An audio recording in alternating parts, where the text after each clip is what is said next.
Hi there, Mark Anderson here, ICT Evangelist. Welcome to this keynote for the Middle East Teaching and Learning Conference. Really excited to be with you here today. Please note, this is actually a pre-recorded presentation. It might seem like it's live and all these sorts of things, but it's not actually.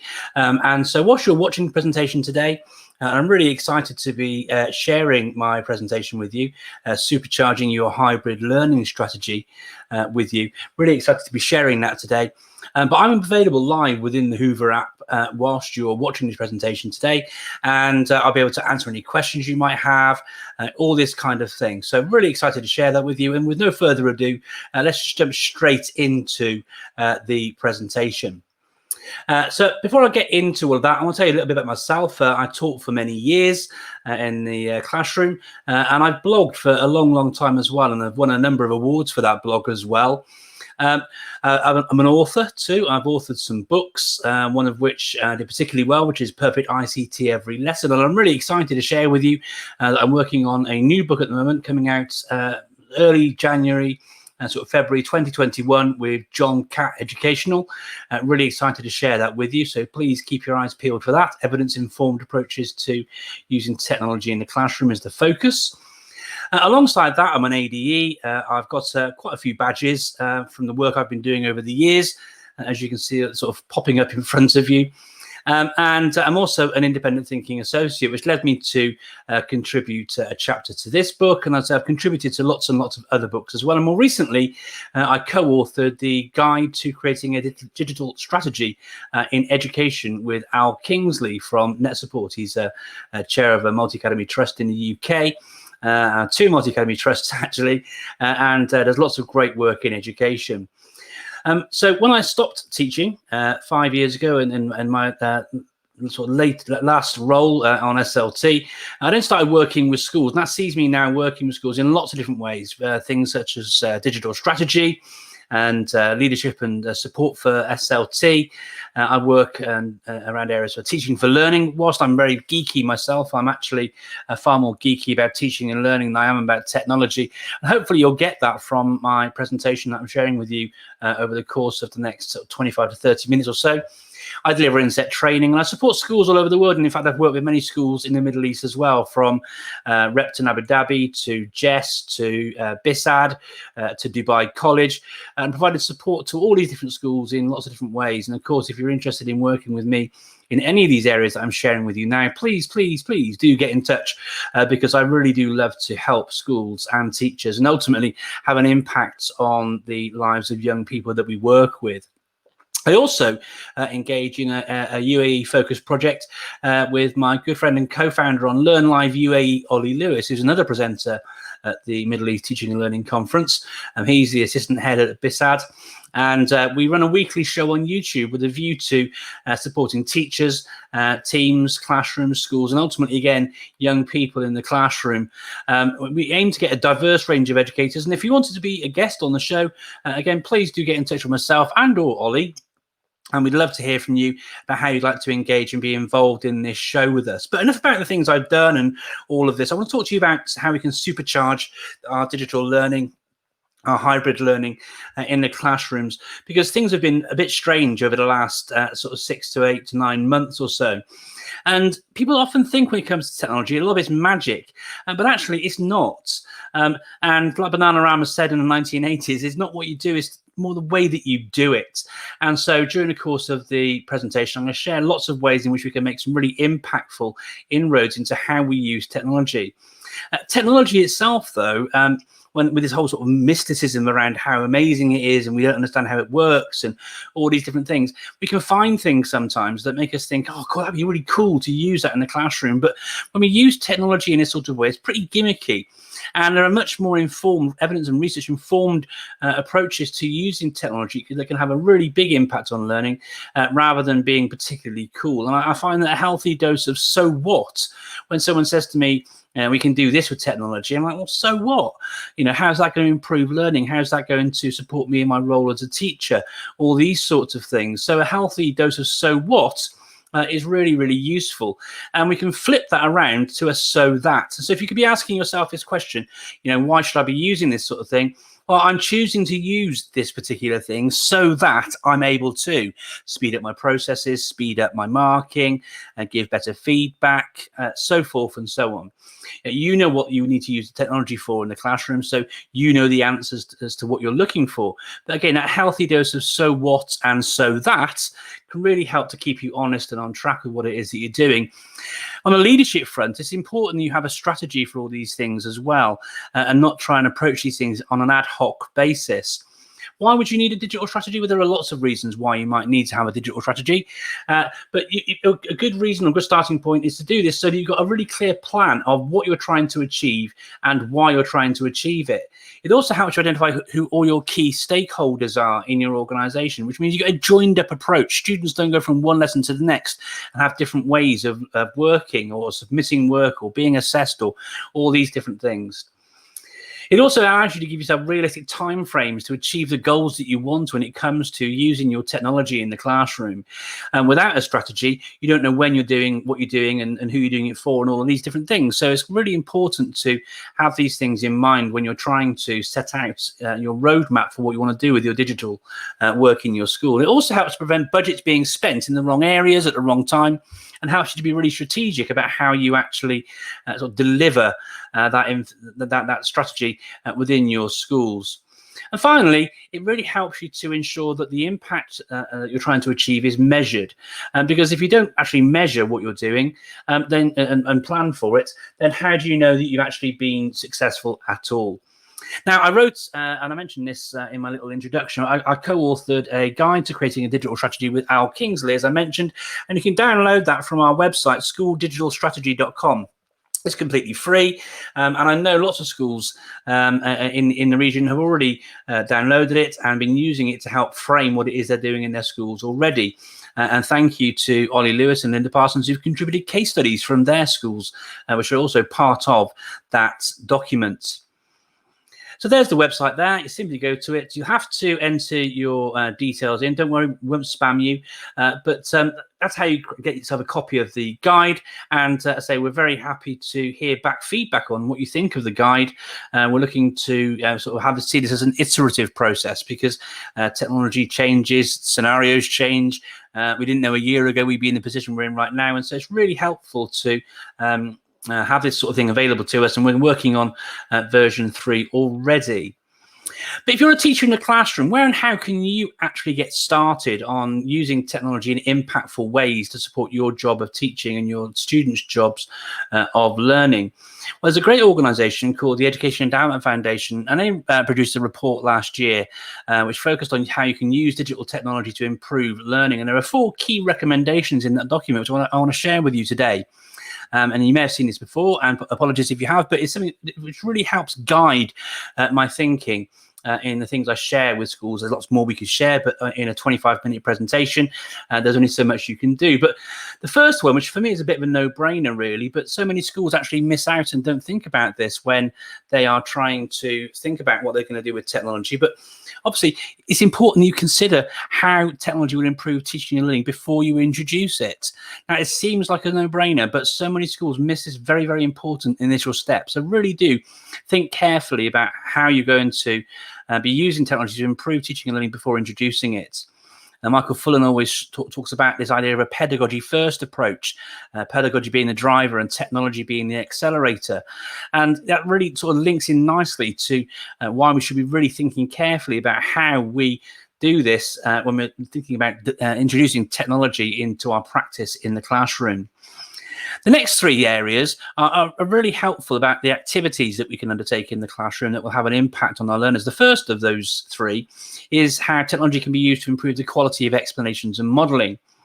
The next one looks and explores about the ways in which we can improve the impact of pupil practice. And the next one talks about and explores the ways in which we can use technology to improve assessment and feedback.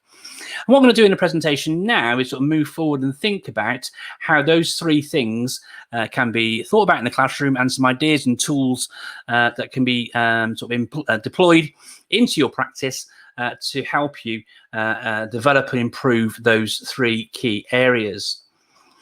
And speaking of 3 key areas, try and make it so that, when you're thinking about your technology use, make sure that at the heart of what you're thinking is that what you're trying to do is going to make it so that your technology use enhances learning, okay, can support your teaching, or can improve and speed up any processes that you might be undertaking in your classroom. So a tool like Sentry Tech, for example, where you've got artificial intelligence built directly into it.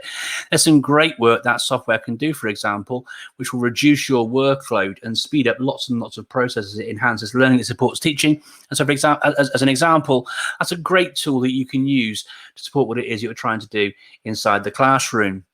So these are the 4 key areas, and we're going to explore 2, 3, and 4 in more detail now. So when it comes to explanations and modeling, there's a really simple thing we can do. I could bring up the slide I've got right now and have all the information on it, or I could actually use some very simple animations to help deliver the information in ways which will keep not only your learners sort of hooked into what you're saying, but introduce the information at the right time. Now, if I had all the information on the slide I'm going to show you now at the moment right now, okay, you'd be reading all the information on the slide, but all you know right now about this slide is that I'm going to be talking about the feedback loop. So let's talk about the feedback loop. What does the feedback loop involve? Well, it involves the student doing some work, and they'll probably then need to do something with it. It could be an assignment, an essay, a digital artifact. It could be all sorts of things, but they do some work and they submit it to you as the teacher, and then you as teacher then do things with it. You can leave some feedback on it, you can leave some improvement points, all those different things, and you then send it back to the students. And why do we do that? Well, it's important as teachers we have regular and specific improvement points with our learners so that we can inform learning and close that learning gap. And further to that, it's important that from that information we can then adapt our teaching so that based on those student responses, so that our teaching is responsive. Now, all I've done there is put in some very, very, very simple animations onto my slide so that as I talk, I'm able to move through in a way which actually is impactful, keeps learners focused on what it is you're trying to actually explain at that point in time. And all I've done is use some very, very simple animations to do that. We can use it in lots of different subjects. I could, for example, in maths, have all of this information on the screen. That's great. Okay, but what's better, and here's the working out afterwards as well, but what's actually better is me actually working through this at the pace that I need to actually explain it. So the first thing I would want to do is read the question and share the question with the learners. I then want to talk about how we would go through the steps of actually solving that. We need to assign the variables. We need to let X equals the time to mow the lawn together, so forth and so on. And as I talk, I can talk through the process of doing this. Now, there are other tools. You don't need to use animations to do this sort of thing. You can use whiteboarding tools, for example, in Microsoft Teams or on Jamboard or whatever your school has available to you to do this sort of thing. You can do it really, really simply, but having all the information on the screen at one time. So many teachers use PowerPoint, but a few simple tweaks to how we actually use PowerPoint have a big impact on how we deliver our teaching to our students. And so here I am now working through the various stages. The lowest common multiple of 40 and 60 to 120. So we then need to multiply those bottom numbers by 120. So we then get 120. Well, you can see this. You can see the maths there. I'm not going to try and work through this with you. I'm sure you can all do the maths here. But hopefully this illustrates the point and the importance of introducing these parts of the framing of the work you're doing with learners at the salient point. It gives you opportunity to pause, reflect, have conversations around things with your learners, all sorts of stuff, which is really positive and helpful for your job of teaching and their job of learning. Moving forwards, one of the other things in the Education Endowment Foundation toolkit was talking about the impact of pupil practice. Now, before we get much deeper into this, everyone here, I am sure, will be very well aware of Ebbinghaus's forgetting curve. I'm not going to explain it, but this is something which really sits at the heart of why we do what we do when it comes to students practicing and repeating those processes. So with that in mind, there are loads of tools, low-stakes quizzing tools that can help support retrieval practice and enable students to improve their own pupil practice as well. And I've got a few apps that are really great to support this sort of work. The favourite, the daddy for me of all of these is Quizzes. It's an absolutely fantastic tool, really, really easy to use, completely free, and works in so many different ways. Please do check out my YouTube channel, youtube.com/ICT Evangelist, or my site, ICTEvangelist.com, for lots and lots of resources around how you can use quizzes well in the classroom. It is absolutely fantastic, and with loads of banks of quizzes there. But it might be that you're a Microsoft school and you want to keep things just purely within the Microsoft ecosystem. So you could use Microsoft Forms, for example. Google Forms is also superb for creating quizzes. You've also got tools like Kahoot, which has improved its offer significantly in the last while, and is far more simple to use, although I still prefer quizzes myself. But don't throw the baby out with the bathwater. If you're using Kahoot well already, by all means have a little look at quizzes. But if it isn't broke, then perhaps try and stick with what you're using and working with well, if that's what you've actually got already. And the final one, which is a great tool, is Quizlet, which is another fantastic tool for learners to use to practice their learning. Flipping that round a little bit as well, an activity that I used to engage in with my students was to actually get them to create quizzes and tests for others themselves as well. And a great way of doing that would be to use Microsoft Forms or Google Forms, depending on your ecosystem in your school. Because if you ask the students to use one of those two tools, one of the benefits for teachers of quizzes, Kahoot and Quizlet, is that there are loads of quiz sets and questions there already, but you don't have access to that sort of thing in Forms from Microsoft or Google. You actually have to write the questions yourself. So another way of actually improving the impact of pupil practice would be to do flip it on its head a little bit and ask the students to go about creating those things themselves. Another way to support all of this as well is this idea of thinking around dual coding. And Dual Coding with Teachers is a fantastic book by Oliver Caviglioli. If you're looking to find out more about dual coding, I strongly urge you to have a look at the book. It is really great with some fantastic ideas in there. I realise that the situation we're in right now means that many of us can't actually touch paper and pass paper around and all these different things. But this example from Blake Harvard's class, he's a teacher in the US, and this example where you can see how the student is mapping out their notes in his class is a fantastic real life on paper example of how we can do all of this. And map it all out. And these are all ideas and things that you can actually pick up really easily and readily from Oliver's book. And you can take those ideas away and share those with your students. And obviously, as you'll know, metacognition, knowing how to learn is super important for impactful teaching and learning practices with your students anyway. So sharing this sort of approach with your learners will only have benefits in time. So that's the example from Blake, but we can not only ask our learners to do this digitally, we can do it ourselves as well. So I've got an example now of how we can do this for ourselves. This is a little infographic I made a little while ago about the benefits of using Twitter for professional learning and education. But by using these sorts of principles of dual coding in the slides that we make, and again, taking on board the idea of introducing things bit by bit with the animations in our slides, we can really bring really impactful graphics and resources to our students for them to use as part of our teaching and their learning. So using Twitter for professional learning helps us access the latest research. Many of you will have joined this session today, for example, from finding out about it on social media, on Twitter, through maybe one of the hashtags like LearnLiveUAE or TeachUAE Chat or CollabUAE. These kind of things.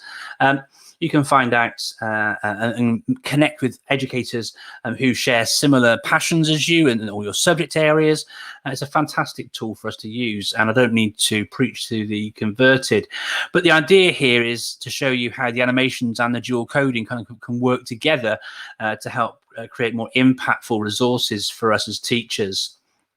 If you're looking for resources to help you make these sort of things, the Noun Project is a great website with icons for everything, as they say on their site. I also like to look for Unsplash, which has got thousands and thousands of great copyright-free images. Similarly, a great site to explore is Pixabay. Not only does it have fantastic resources in terms of images, but it's got clip art, vector graphics, all sorts of stuff in there as well. And if you want to try and make your own, try looking at autodraw.com. Simply start to to try and draw the icon that you want, and the artificial intelligence built into the tool will suggest to you some tools that you might want to actually use, some icons from what you've drawn for you to then just copy and paste and drop into your presentation slides that you're creating for your learners. I mentioned metacognition before. Another highly impactful strategy as well is self-regulation, not only for our students, but actually for us too. And so there are some great tools to help us when it comes to thinking about self-regulation, using screen time on our devices to help us track our usage, or using the calendar to really book in the time and know when we're going to be doing things, and spacing our practice can be super useful for us and for our learners. And then using that great feature on our phones called Do Not Disturb is so helpful to enable us to do things without distractions, and particularly under lockdown, there are so many distractions for our learners at home. Making use of some of these tools could actually make the difference between their learning at home being more impactful than it otherwise would. And it's a great feature to use in lessons as well. You certainly don't want yours or your students' devices going off inside a lesson. There are great tools and things available to us as well to help us improve assessments and feedback. Things like Seesaw and Office Lens, which links directly into things like OneNote Class Notebook and Microsoft Teams. If you're an iPad school with older students, Shobi is really, really helpful to around assessments and feedback. I mentioned OneNote a second ago, a fantastic tool. And if you're looking to get some peer assessments, Flipgrid using student voice via video is another great way of actually improving not only your assessments and feedback to your learners, but also engaging with your learners in conversations about learning themselves, which again, in and of itself, is a great strategy to improve metacognition with your learners.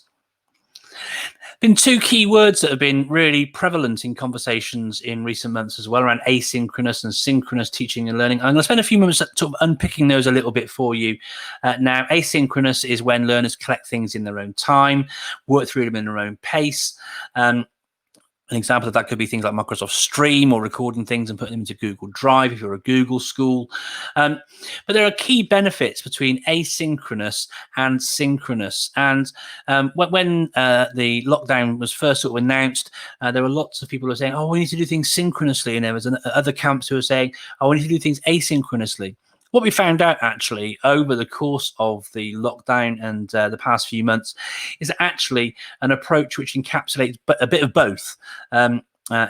Appears to be the most impactful way of moving these things forward. And so a blended or hybrid learning approach is going to be far more successful than one which actually only takes the synchronous approach or the asynchronous approach. And as I say, you can see in this diagram here, there are multiple benefits to both approaches. So think carefully about your context in your schools, how that will work best for you.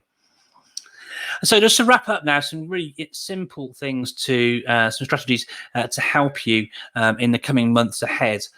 I wanted to sort of share with you the idea and try and really sort of hammer home this idea of keeping it simple, keeping your use of technology nice and simple.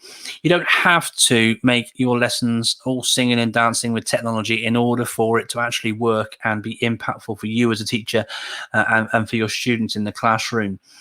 Keep text to them, and it is ironic that there's a lot of text on this slide, I do admit.